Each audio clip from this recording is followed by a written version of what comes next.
जय हिंद दोस्तों। आपने अक्सर लोगों को कहते हुए सुना होगा कि भाई ज्ञानी शिक्षक बनो, या फिर वही शिक्षक महान होता है जिसके पास ज्ञान का भंडार होता है। अब ऐसे में लोग गूगल पर, यूट्यूब पर और विभिन्न सर्चेबल इंजन्स पर सर्च करना शुरू कर देते हैं कि आखिर ज्ञानी शिक्षक कैसे बन सकते हैं। कौन ऐसा शिक्षक है जो शिक्षक की पराकाष्ठा, जो डेफिनेशन है, उसको पूर्ण करता है, और ऐसा महान शिक्षक हम आखिर कैसे बन सकते हैं। तो आज की इस वीडियो में मैं आप लोगों के साथ साझा करूंगी कि चाहे आपको इंटरव्यू देने जा रहे हैं, अगर आप एक पुराने टीचर हैं जो काफी अनुभवी हैं, स्टिल आपको लगता है कि यार कमी है, मुझे सीखने की जरूरत है, मैं ज्ञानी शिक्षक कैसे बनूं, या फिर आप ट्यूशंस पढ़ाते हैं, ट्यूटर हैं, किसी पर्टिकुलर सब्जेक्ट को पढ़ाते हैं, आप फ्रेशर हैं, अभी शिक्षा जगत में अपने कदम रखने ही जा रहे हैं, एक भविष्य निर्माता का काम अभी आप बस करने ही जाने वाले हैं। ऐसे में ये सवाल आपके दिमाग में आने लाजमी हो जाते हैं और इनका सॉल्यूशन आज आपको इस वीडियो में मैं आप लोगों के साथ साझा करने वाली हूँ। बस आपसे इतनी निवेदन करती हूँ कि आप मेरी वीडियोस को जिस तरीके से प्यार और सपोर्ट करते हैं बस करते रहिए, उसमें कमी ना आए। वीडियो को लाइक कर दिया करिए, चैनल को सब्सक्राइब जरूर करके रखना है आपको, नोटिफिकेशन बेल से कोई भी वीडियो आप तक पहुंचने से मेरी रह ना जाए। और हाँ, अगर आपको मेरी वीडियोस पसंद आती है तो इन्हें और लोगों तक भी आप साझा करिए, क्योंकि ये जो ज्ञान की चेन है, जो हमारा लर्निंग नेवर एंड्स का प्रोसेस है, जहाँ पर हम मिलकर सीखते हैं, भाई ये थमना नहीं चाहिए। और आपके अनुभव, आपकी कार्यशैली मेरे साथ कमेंट सेक्शन में आप लोग जरूर साझा किया करिए। बात करते हैं कि भाई जो हमारा ज्ञानी शिक्षक है वो कौन है। क्या मैम, अगर मैं मैथ्स पढ़ाता हूँ तो मुझे Hindi, SST, EVS, science, botany, geology, Bharat इतिहास, संपूर्ण इतिहास, क्या इसके बारे में भी पूरी जानकारी होना बेहद जरूरी है। अगर बच्चों ने ऐसे कोई सवाल पूछ लिए तो मैं बगले झांकता हुआ नजर आऊंगा, तो क्या मैं बेवकूफ शिक्षक की श्रेणी में आ जाऊंगा।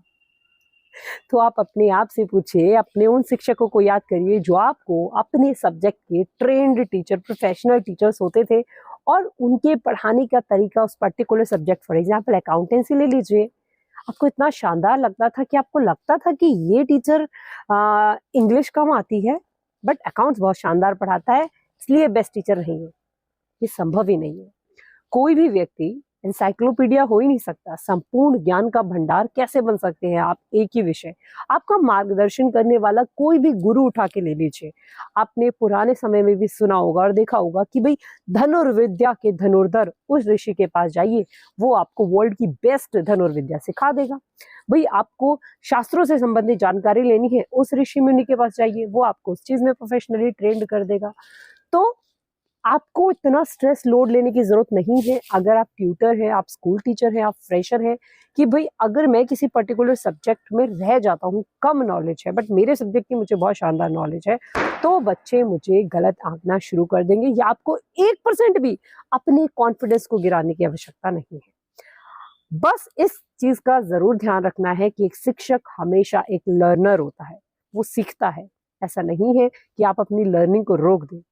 आपको भारतीय इतिहास या दुनिया के इतिहास के बारे में अवश्य ही जानना जरूरी है। मतलब एक ऐसा व्यक्ति जो जानने का इच्छुक हो, जो कुछ नया सीखने का इच्छुक हो। आपने बेशक मैथ पढ़ी हो बट आपकी साइंस किसी भी रीजन से आपकी फेवरेट सब्जेक्ट नहीं रही थी, आपने फिजिक्स नहीं पढ़ी थी, बट आज आपको लगता है कि पढ़ लूंगा तो मुझे समझ में आ जाएगी, तो सीखने में कैसा हर्ज।